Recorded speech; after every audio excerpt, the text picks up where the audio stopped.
So, hello, Xander. Great to see you, and thank you for spending some time with us. Perhaps you just introduce yourself and your role. Sure, thanks, Kevin. So I've worked at EY for approximately 4 years and largely in the infrastructure practice, working across different sectors within that. So worked in rail, in the energy transmission network, energy generation, in water. So I've had experience across the sector. I've largely specialised in strategy. So that in practice means working at the front end of project development work, whether it's deal side or getting organizations ready and prepared to deliver large infrastructure programs. And that's led you to work with the procurement teams as well, Xander? Yeah, so work largely in procurement. So one of the projects I was working with recently was at Sizewell C. So we were looking at what procurement arrangements were required as the project's being developed and the information memorandum was being written, and so we were supporting on that development. Okay, well, so thanks very much for joining us. The purpose of this is to get the perspective of somebody who's clearly making his way as a younger professional in this industry and is seeing it from a different perspective. I mean, I guess many of us think that, you know, somebody like yourself who's growing up in the digital age and is digital savvy, you'll have a different view potentially of how one creates relationships, how you build trust, how you interact. And I wonder what you're seeing, how that might apply in what you're seeing. Sure. So I would probably take two lenses when thinking about this. One is from someone who's younger and maybe my peers and friends who would look in at the infrastructure industry. And then secondly, someone who, like myself, who is involved in the infrastructure industry. So if I start with the perspective of someone looking in, I think one of the challenges that seems to be common is the perception of large infrastructure programs that are going over budget, that are delayed, and that is always in the media. So I feel like when young people see infrastructure stories in the media, it's often very negative, and there's this perception around the industry not progressing, not delivering on time, always sort of kind of lagging behind other sectors and industries. So I think there's a kind of a bit of a marketing challenge there, I think, from an external perspective. But there is also the recognition that it is a very good way to reboost the economy. And post-COVID, I think a lot of people recognise that investment in infrastructure could be the way to get things started again. From a kind of someone who's internally involved in infrastructure and having worked with and studied with lots of engineers who are in the industry, it feels like there's an opportunity to sort of revamp the sector, and it's an aging workforce in many parts of the industry, and that then presents opportunities, I guess, for the younger generation coming through. And so as people are developing and training their skills in infrastructure, I think there's a really great opportunity for people to build those connections and build trust and rethink how infrastructure is delivered and how kind of programs are procured and how alliances are formed between different organizations. Well, that's interesting. Many people are saying there's a drive both from government as a major procurer of infrastructure and from the infrastructure organizations to be more collaborative. And I wonder what you're seeing about collaboration and how that might need to change to suit the needs of a younger generation. I think one of the big parts that sort of supports collaboration, and I think you guys focus on this a lot, around the whole concept of mutual value and thinking win-win.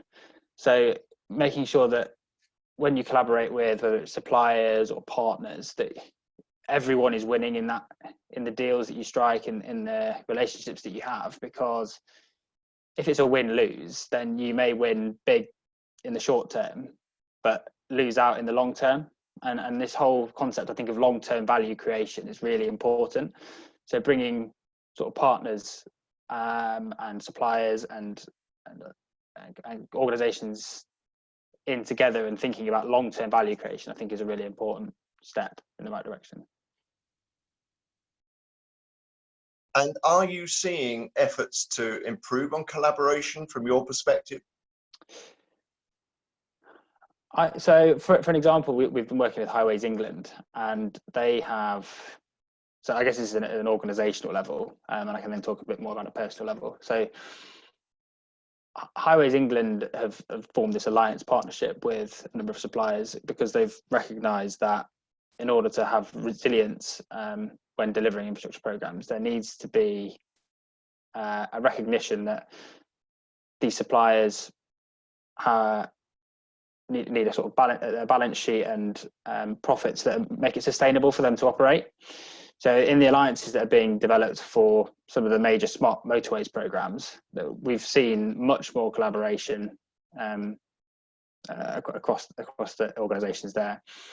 I think from a personal perspective, I've definitely seen more willingness to engage, I think, cross sector and cross service lines. So, and that's going to be really important, I think, in future when you have this kind of intersection between technology and infrastructure. So, for example, the electric vehicle market, where you've got automotive, you've got the transmission network or distribution networks, you've got energy generators. There's so much in the mix there that you can't have these kind of siloed sector structures, and there needs to be.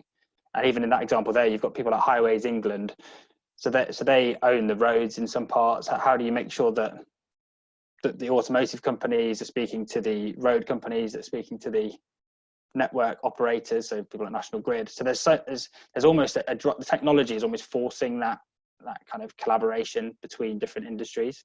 So I think that's a theme. Well, that's really interesting, and the kind of thinking that you're referring to, we term ecosystem thinking, where people think beyond the organization to the greater ambition. Yeah. And I've got two questions on this. Let me pose the first one, and then we'll come back to the second. The first one is, what we're getting feedback on is, even when senior leaders in organizations believe that's the right way, operationally at the ground level, procurement are still operating as procurement. And I just wondered what your comments, since you're dealing with procurement, would be. Yeah, that's an interesting point. I think you could argue that they don't believe in the direction. So they say that there could be I think there's maybe two things. One, they don't trust in leaders, or don't believe in the direction that leaders are pointing them in. Or secondly, they have been in a field for such a long time that they have a set way of operating and doing things. And I think this is where, and I've been really interested in this topic since sort of joining EY, and even before that, in having diversity of thought, and having people and that diversity of thought can be from whether it's different ages, different genders, different races, different cultures. Having that diversity of thought then enables people to challenge the status quo and doing things as the norm. So in procurement, if you have people who have always done procurement in a certain way, they're going to probably continue to do that, even if there is direction set at the top to sort of tell them otherwise. So I think a level of diversity is so important, and I think infrastructure probably is one of the sectors and industries that lacks in diversity. So that is, I think, an area that, and that would really improve collaboration, in my view, as well, if you can have different views and rather than a kind of set way of doing things and thinking. Yes, fascinating. So the other aspects that I wanted to raise is this idea that let me stop a second. The other aspect that struck me, Xander, was that we're often told that the younger generation, and sadly there's a lot of younger generations behind me these days, but we're often told that the younger generation is much more interested in being in having a strong purpose and feeling they're contributing to that strong purpose. And I wondered whether you felt that was true of you and your peers, and how that works out in the infrastructure world. Sure.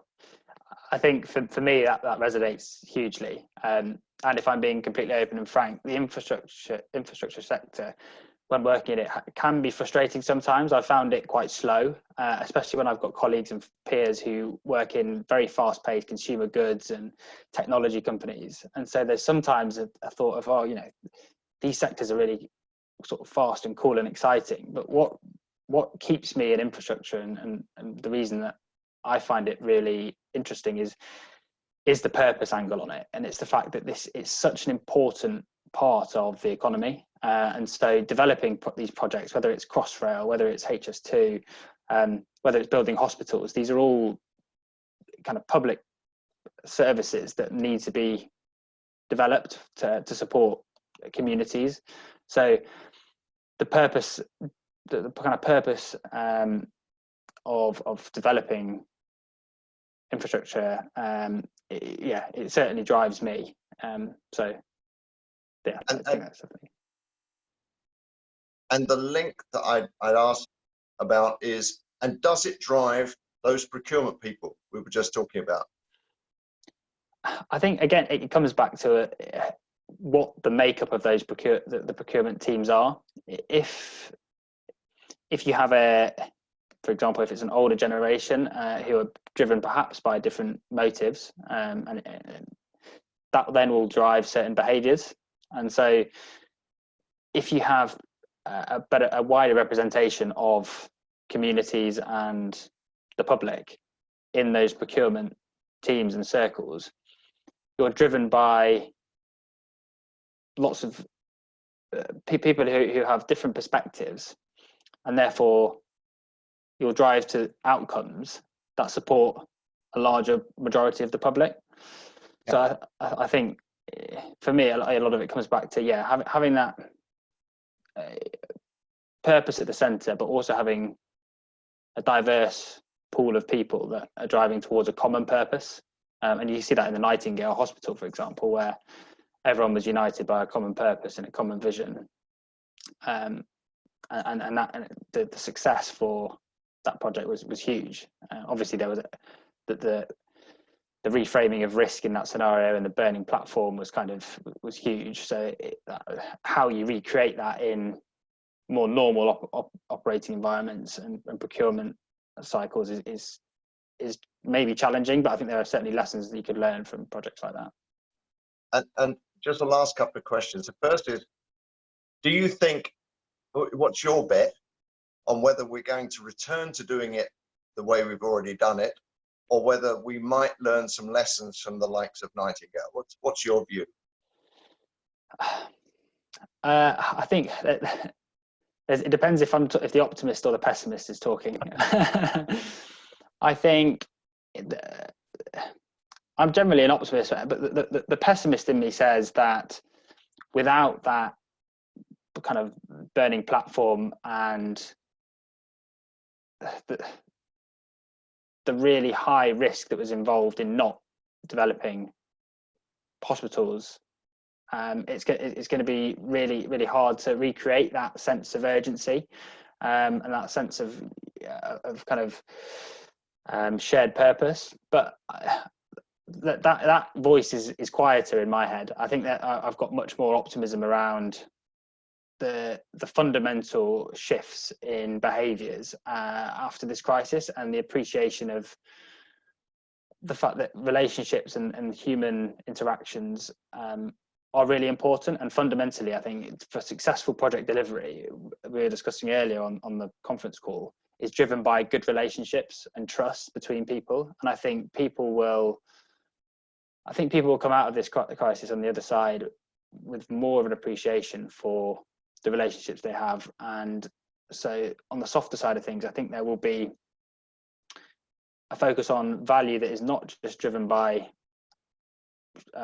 financial returns, but on social impact and social value.